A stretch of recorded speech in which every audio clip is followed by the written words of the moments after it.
Good morning, dear students. Today we'll learn about water and electrolyte balance and disorders associated with water electrolyte imbalance.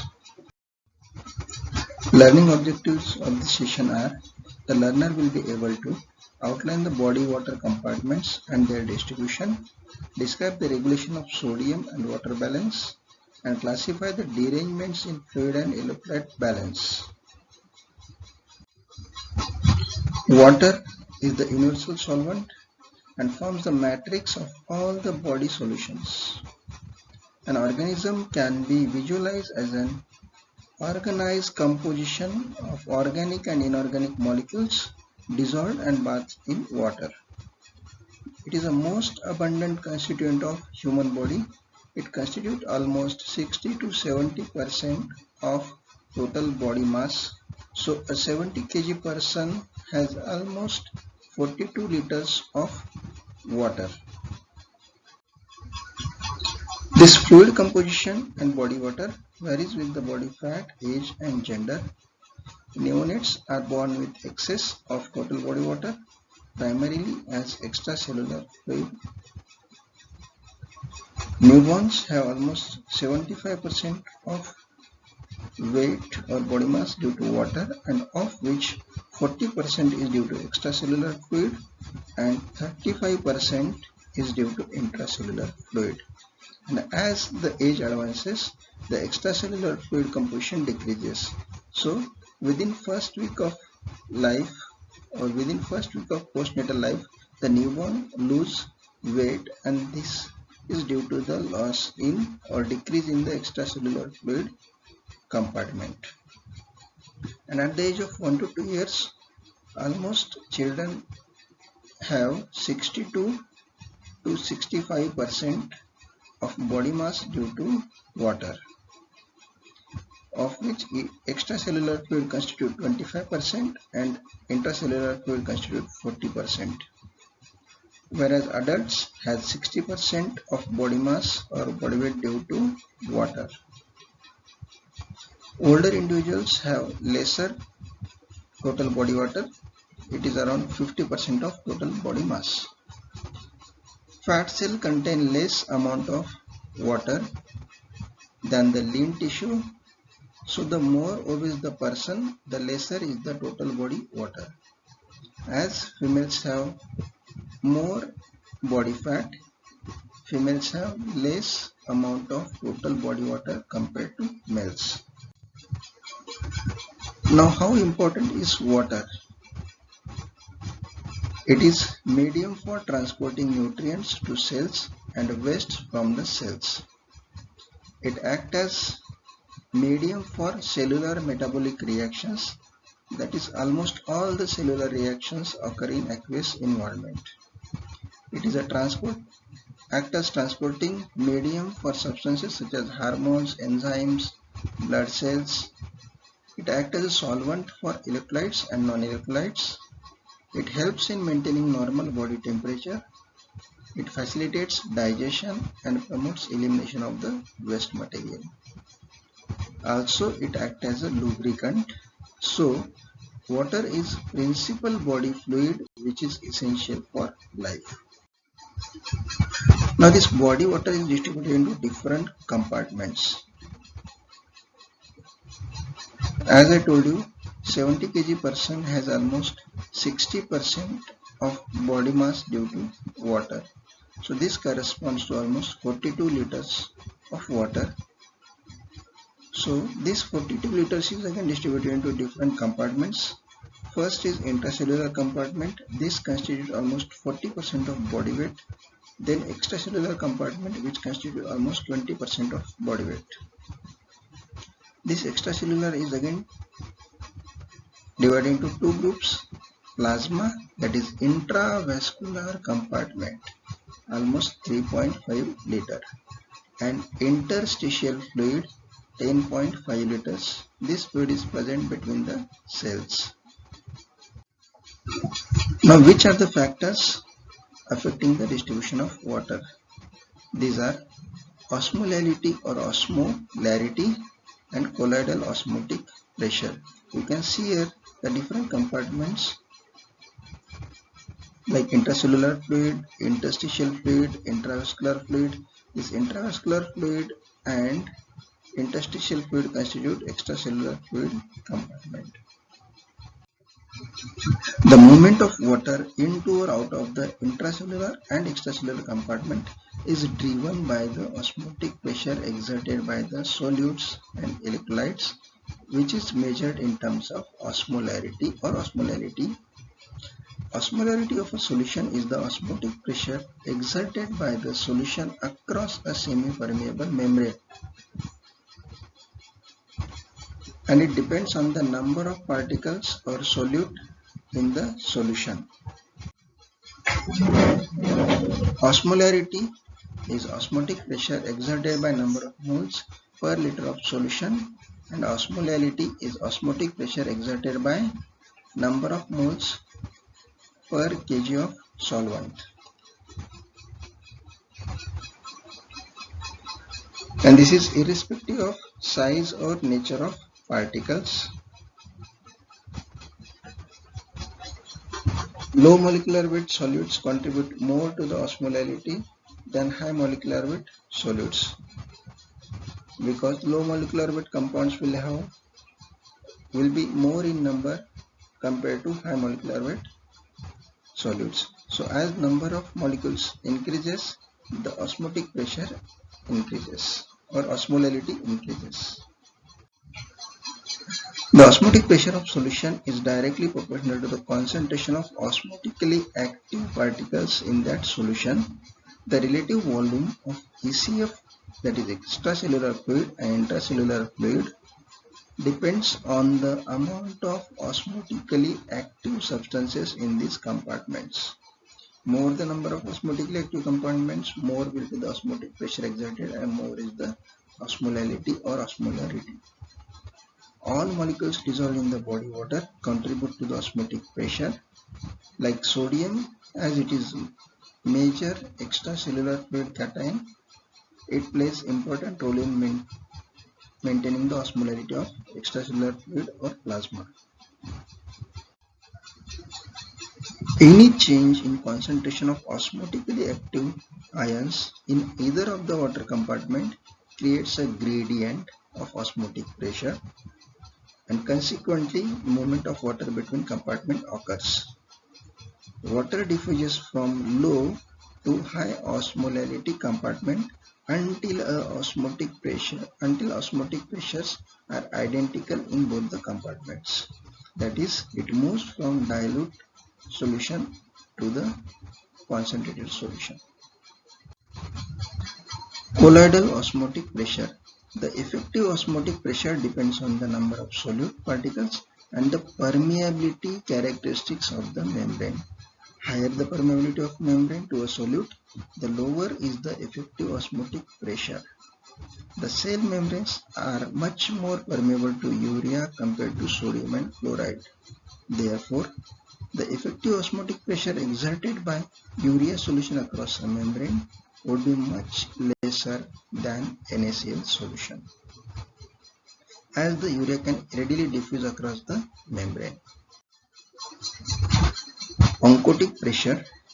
Within the extracellular fluid, the distribution of water between intravascular and extravascular compartments, that is interstitial compartment, depends on the colloidal osmotic pressure exerted by the plasma proteins.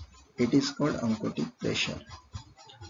The capillary endothelium is very low permeable to the albumin and plasma proteins, so only 4 to 5% of albumin can shift from the intravascular to interstitial compartment. So more amount of albumin and plasma proteins remain in the intravascular compartment, and these proteins exert osmotic pressure called oncotic pressure. Now, what are hypertonic solution, hypotonic solution and isotonic solution? Hypertonic solution is a solution with an osmotic pressure or osmolarity greater than the plasma. So these are hyperosmotic solutions. Hypotonic have lesser osmolality or less osmotic pressure compared to the plasma, and isotonic have same osmolality as that of the plasma. So what is significance of these solutions? Now we know that water moves from low osmolality to high osmolality. So hypertonic solutions when infused to the patient, like mannitol, when mannitol is given to the patient, osmolality of the plasma will increase, and this osmolality will cause shifting of fluid from interstitial and intracellular fluid compartment to the intravascular compartment. So in case of cerebral edema, mannitol is given, which causes shifting of water from cerebral edematous tissue to the plasma. Isotonic solution can be used in case of dehydration, so it can maintain extracellular fluid volume. Now water balance in humans. This water balance is maintained by water intake and water output, which is almost equal. Water intake is almost equal to the water output. Total body water intake is almost 2500 to 2700 ml per day, and output is also 2500 to 2700 ml per day. The large amount of water intake is through drinking water and beverages, that is around 1500 ml or 1 to 2 liters, and it depends on the personal habit and the environmental condition. Next water source is foodstuff. From the food content you get almost 700 ml of water. Then metabolic water is the water produced from the oxidation of foodstuff, and this corresponds to almost 300 ml of water per day, of which 1 gram of carbohydrate gives almost 0.4 ml of water, proteins also give 0.4 ml of water, and lipids give 1.1 ml of water. So these 1500, 700, 300 correspond to almost 2500 to 2500 ml of water intake. Now this much amount is excreted per day through different routes, and these are urine, skin, lungs and feces. Most of the water is lost through urine, that is almost 1500 ml per day. Then through skin 450 ml of water is lost through perspiration, and this amount increases whenever there is 1 degree centigrade rise in body temperature. This causes increase in the amount of water loss through skin by 15%, and this depends upon the atmospheric temperature and humidity. Through the lungs, through respiration, almost 400 ml of water is lost per day, and the amount of water lost through skin and lungs is called insensible water loss. Through feces, almost 150 to 150 ml of water is lost per day. So this total corresponds to almost 2500 ml of water per day. The oral fluid intake is the only source of water that is regulated in response to changes in extracellular water and osmolality. So major regulation on water intake is through regulation of water intake, that is oral fluid intake, and regulation of fluid excretion or output is through the urine, that is by kidney. The major factors controlling the intake are the thirst and rate of metabolism. The thirst center is stimulated by increasing the osmolality of blood, leading to increased intake. The renal function is the major factor controlling the rate of output. Urine production cannot be completely shut down despite there being no water intake, because 500 ml of water is required to remove the waste products from the body. So this much amount is to be needed to excrete the waste material. Now there is the composition of different compartments of body fluids. The constituents of extracellular fluid, that is plasma, interstitial fluid and intracellular fluid, is different. The major cations present in plasma are sodium, calcium, magnesium, of which major or large amount is sodium concentration, whereas major cation present in intracellular fluid is potassium. Major anion present in plasma is chloride and bicarbonate, whereas major anion present in intracellular fluid is phosphate and proteins. So but the composition of a compartment has same amount of positive and negative charges. Like intracellular fluid, if it has 160 or 170 cations, it will have 160 or 170 anions. Similarly, for extracellular fluid, if it has 150 or 140 cations, it will have 150 or 140 anions. That is, number of anions is equal to number of cations in a compartment.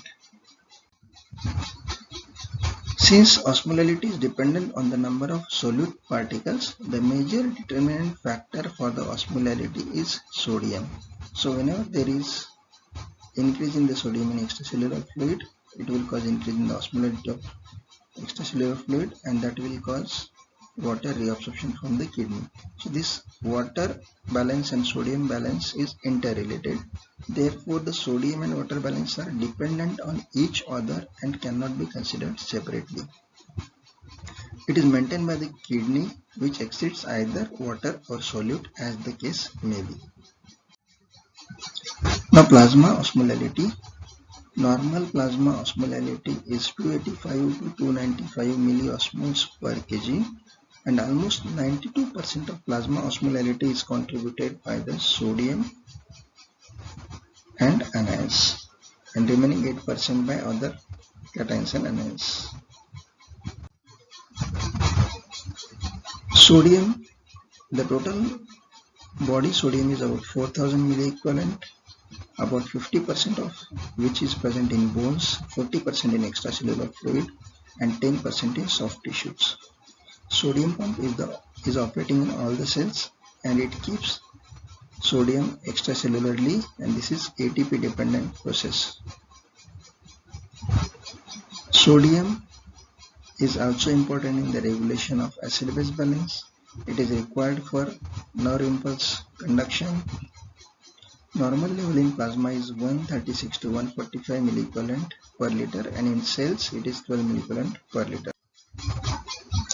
Causes of hypernatremia. Hypernatremia is increased plasma sodium level more than 150 milliequivalent per liter, and causes include Cushing's disease, prolonged cortisone therapy, in pregnancy, steroid hormones cause sodium retention. So in all these three conditions, Cushing syndrome, prolonged cortisone therapy, steroid hormones, they increase reabsorption of sodium from the kidney and causes hypernatremia. In dehydration, when water is predominantly lost, blood volume is decreased with apparent increase in the concentration of sodium. So in case of dehydration, when amount of water loss is more, there is relative hypernatremia. Excessive intake of salt can result into hypernatremia. Primary hyperaldosteronism, aldosterone causes increased reabsorption of sodium and leads to hypernatremia. Elderly patients with poor water intake and those unable to express the thirst are at risk of hypernatremia. Then certain drugs like loop diuretics, osmotic diuretics, anabolic steroids, oral contraceptives, all these drugs cause hypernatremia.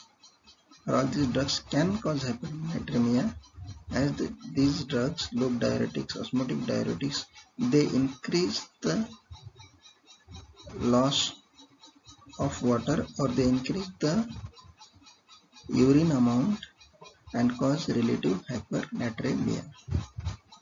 Anabolic steroids, oral contraceptives increase sodium reabsorption and cause hypernatremia. Now hyponatremia.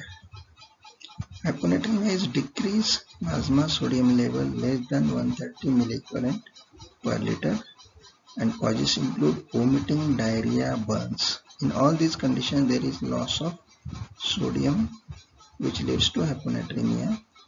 Addison's disease, renal tube. In Addison's disease, there is decreased aldosterone level, and as aldosterone is required for sodium reabsorption, in absence of aldosterone or decreased aldosterone level, sodium is not reabsorbed properly and there is hyponatremia. In renal tubular acidosis, the reabsorption of sodium is defective.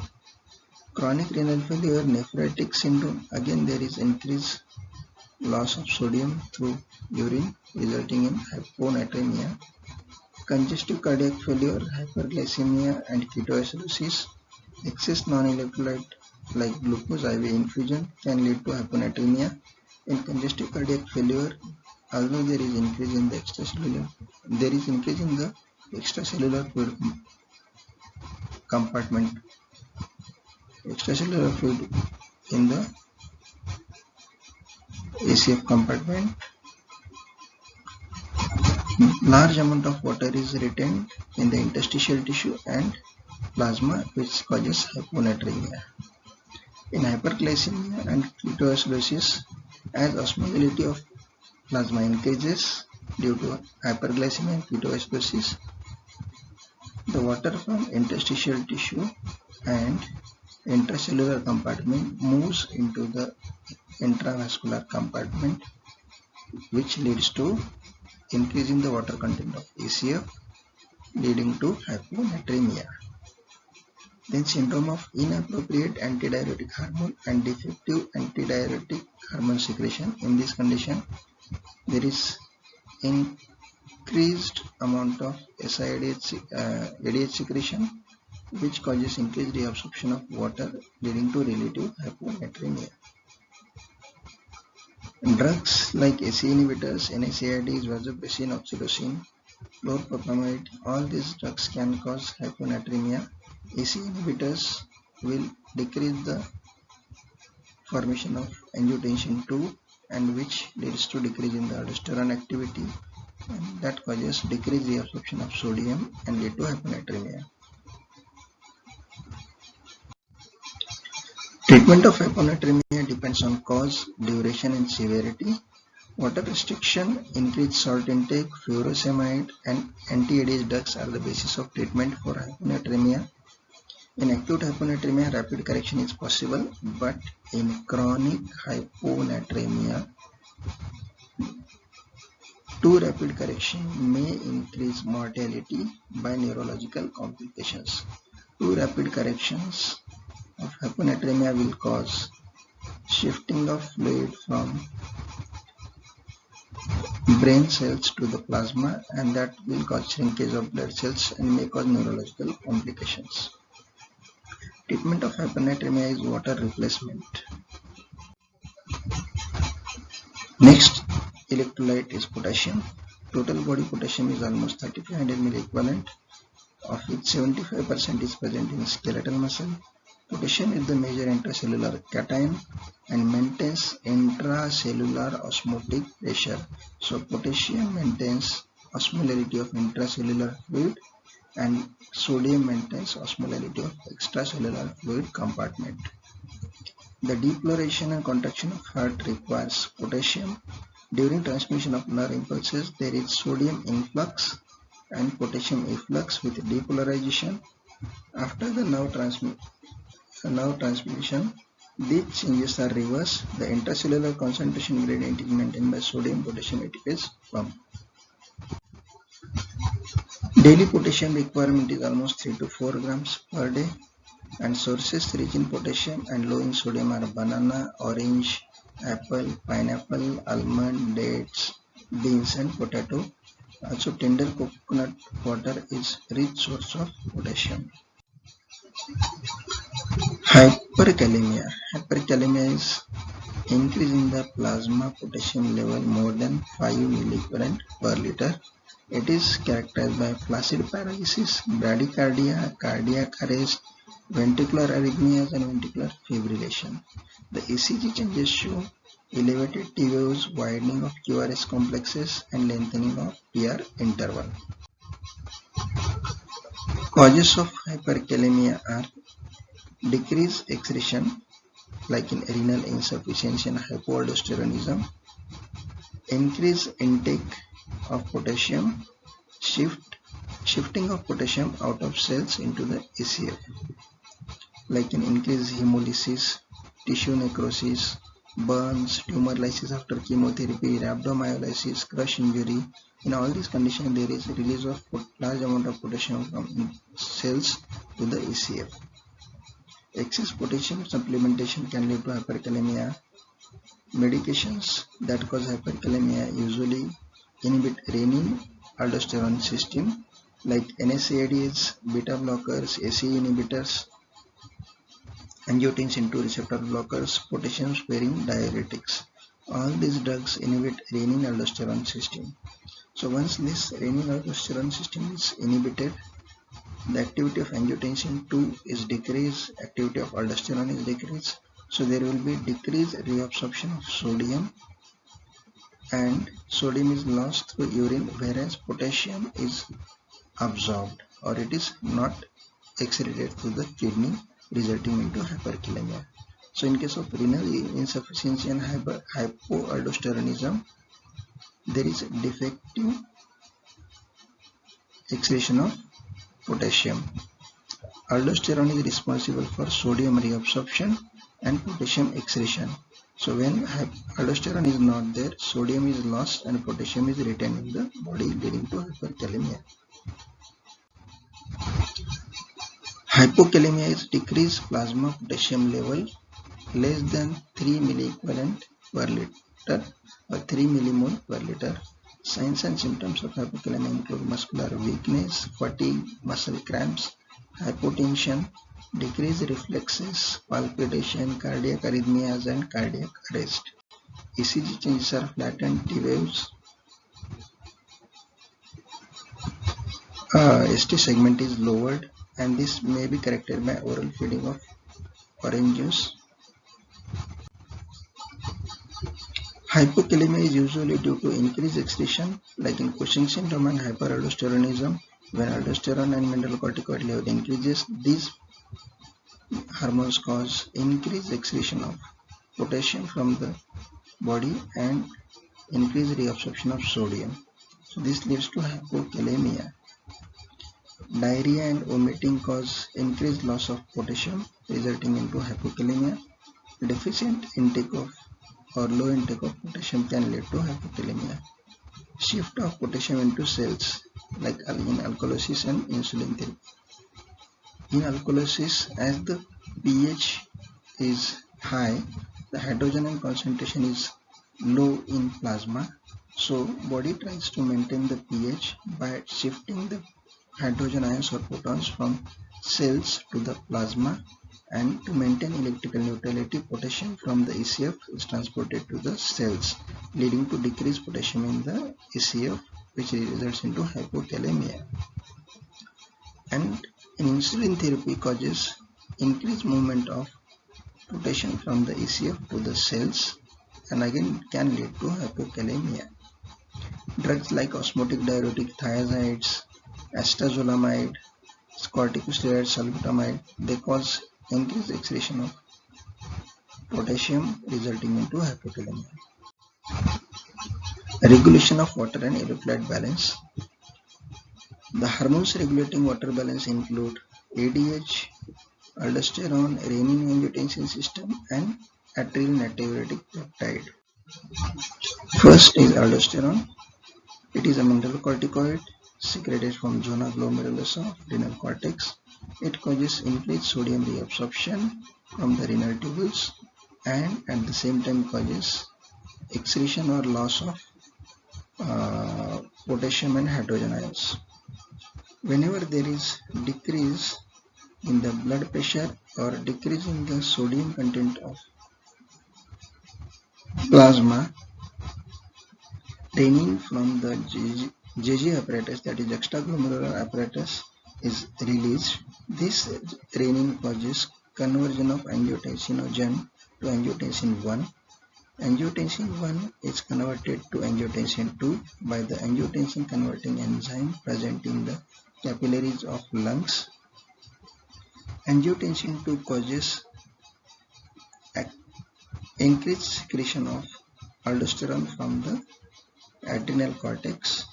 This aldosterone causes increased reabsorption of sodium from the renal tubule and causes loss of potassium. This increased reabsorption of sodium is coupled with reabsorption of water. So this sodium and water is reabsorbed, resulting into increasing the volume of ACF, and this leads to maintenance of the blood pressure or increase in the blood pressure, and then renin secretion is decreased. ADH. ADH is antidiuretic hormone or arginine vasopressin. Whenever there is high plasma osmolality, there is stimulation of osmoreceptors of hypothalamus, which causes release of ADH from the posterior pituitary. This ADH or arginine vasopressin increases water reabsorption from the distal collecting tubule and collecting ducts. It increases incorporation of aquaporin 2 channels in the luminal side of distal collecting tubule and collecting duct.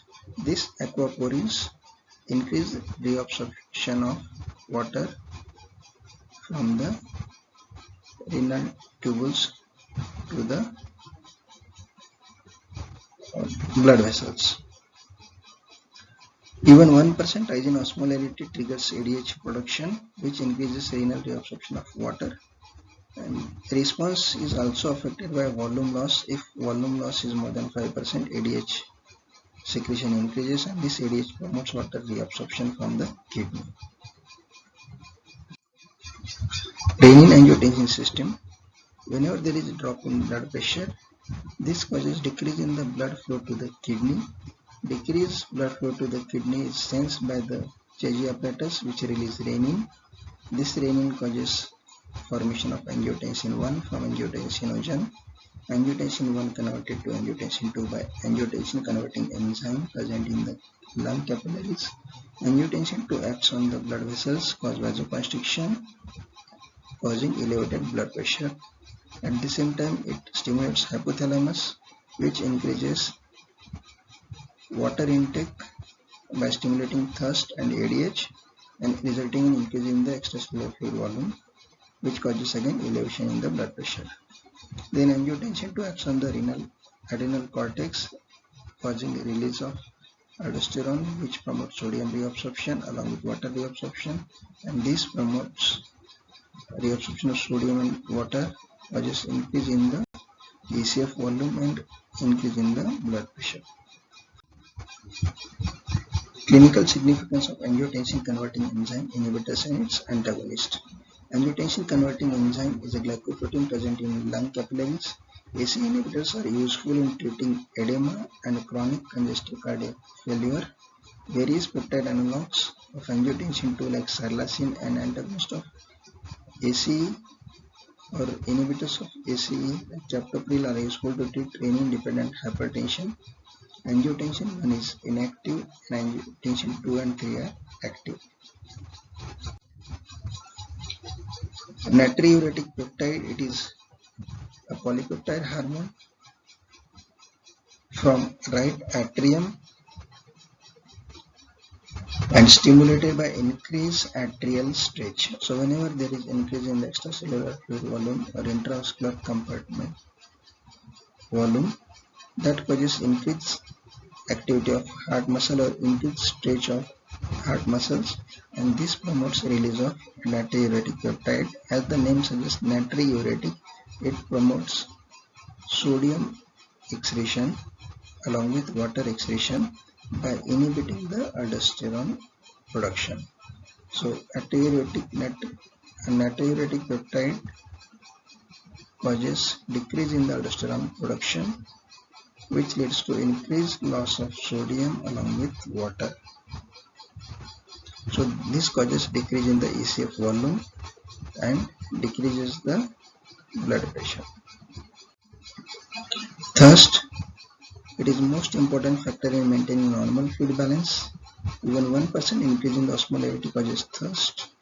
5% decrease in volume stimulates thirst. Lack of access to water or poor thirst is the major cause of hypernatremia.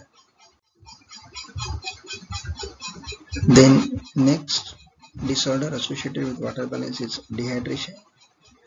Dehydration is due to loss of water alone or due to loss of water and sodium.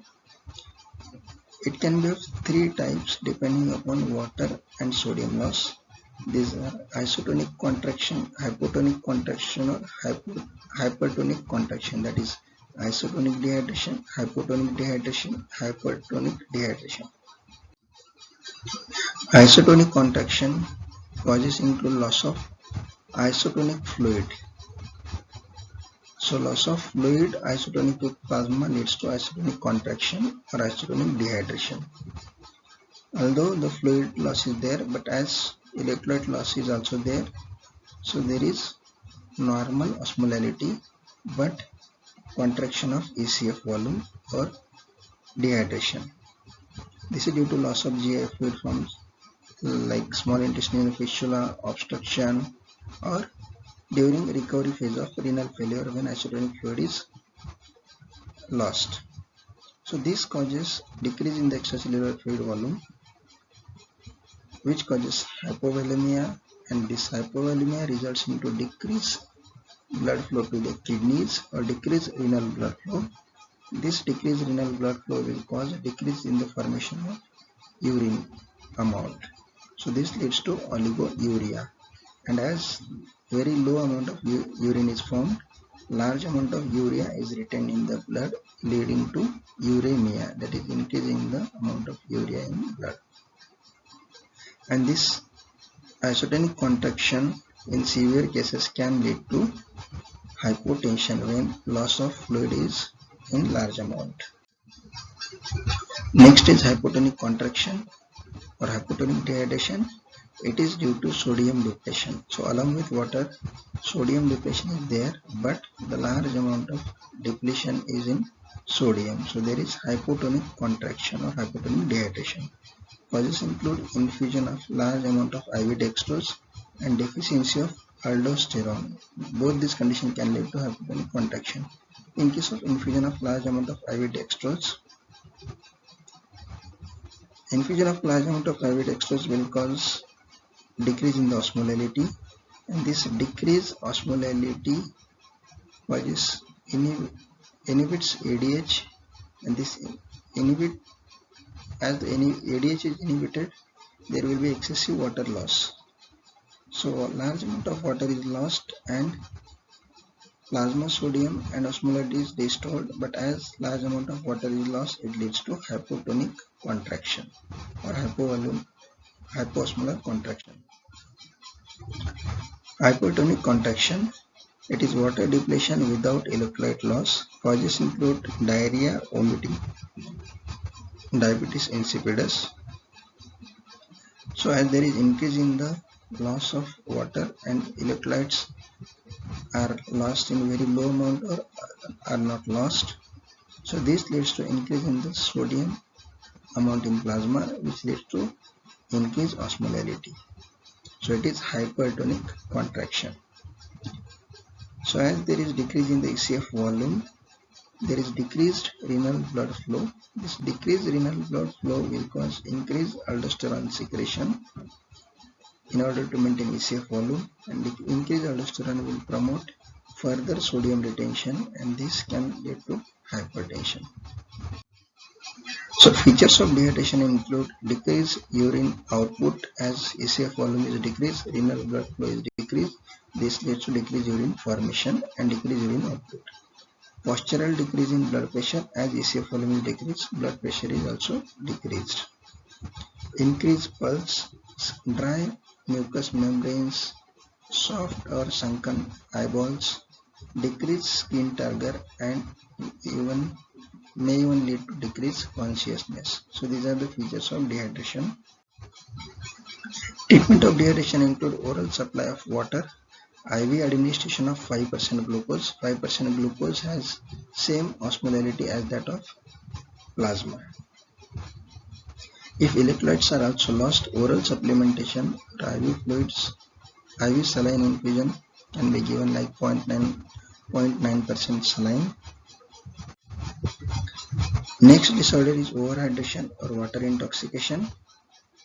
It is due to retention of water. So there is expansion of extracellular fluid or intracellular fluid or interstitial fluid. So this can be isotonic expansion, hypotonic expansion or hypertonic expansion. In isotonic expansion, water and sodium both are retained. So osmolarity is same but fluid volume is increased. This is due to secondary hyperaldosteronism, hypoalbuminemia due to nephrotic syndrome, protein malnutrition, secondary to hypertension and cardiac failure.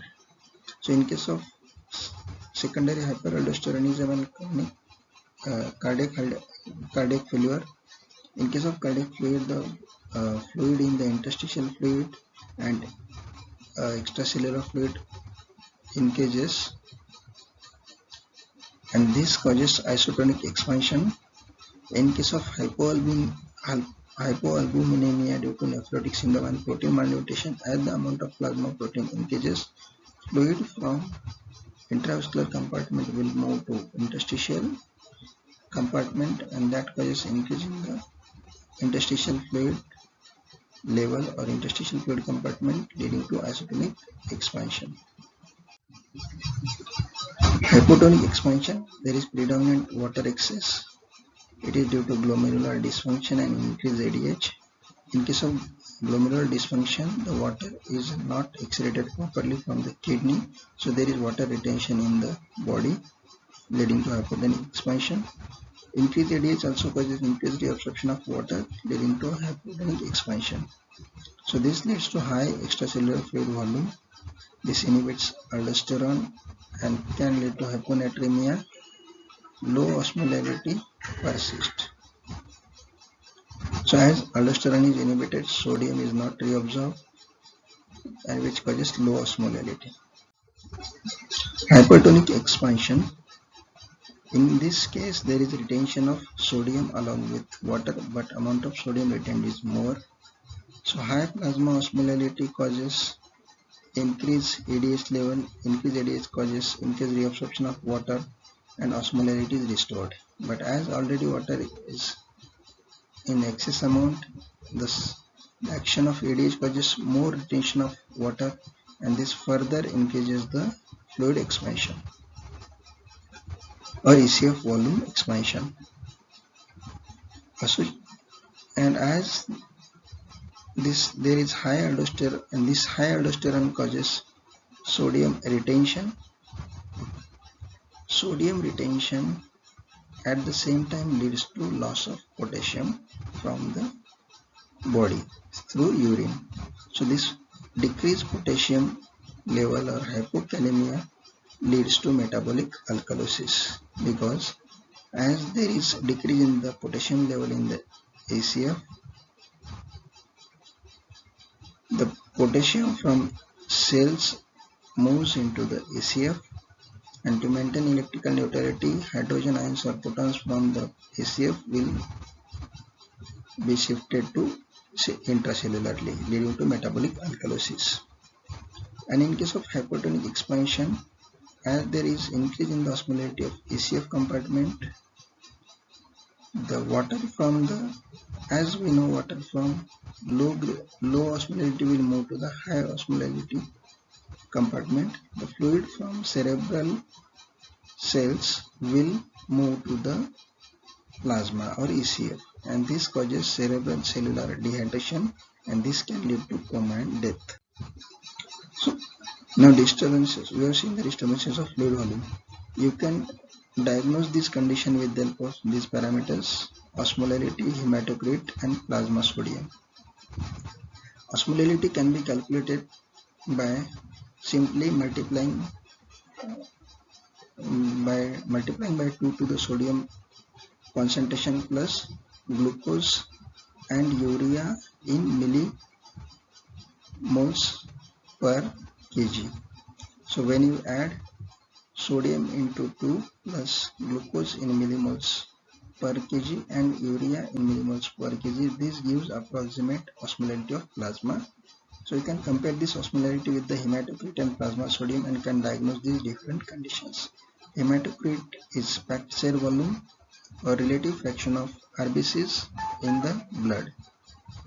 So whenever there is expansion of extracellular fluid volume or intravascular compartment, there will be decrease in the hematocrit, and whenever there is dehydration or decrease in the water content of ECF, there will be increase in the hematocrit amount.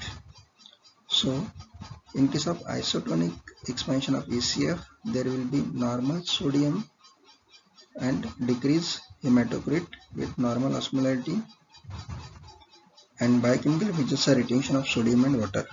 In case of hypotonic expansion of ECF, there is relative water excess. This causes decrease osmolarity, and as there is expansion of ECF, hematocrit is low and plasma sodium is low in hypotonic ECF. In hypotonic expansion of ECF, relative sodium excess. This leads to increased osmolarity. As there is expansion of ECF, hematocrit is low and plasma sodium is also high. In hypertonic ECF, in case of dehydration or contraction of ECF, in isotonic, the loss of sodium and water is almost same. So the osmolarity is normal, hematocrit is high due to decrease in the fluid volume, plasma sodium is normal. In hypotonic dehydration, there is a relative loss of sodium, osmolarity decreased, hematocrit is high, and plasma sodium is low. In hypertonic dehydration or hypertonic contraction of ECF, relative loss of water, osmolarity is high, hematocrit is high, and sodium level is high. So thank you. This is about water and electrolyte balance and disorders associated with water and electrolyte imbalance. Thank you.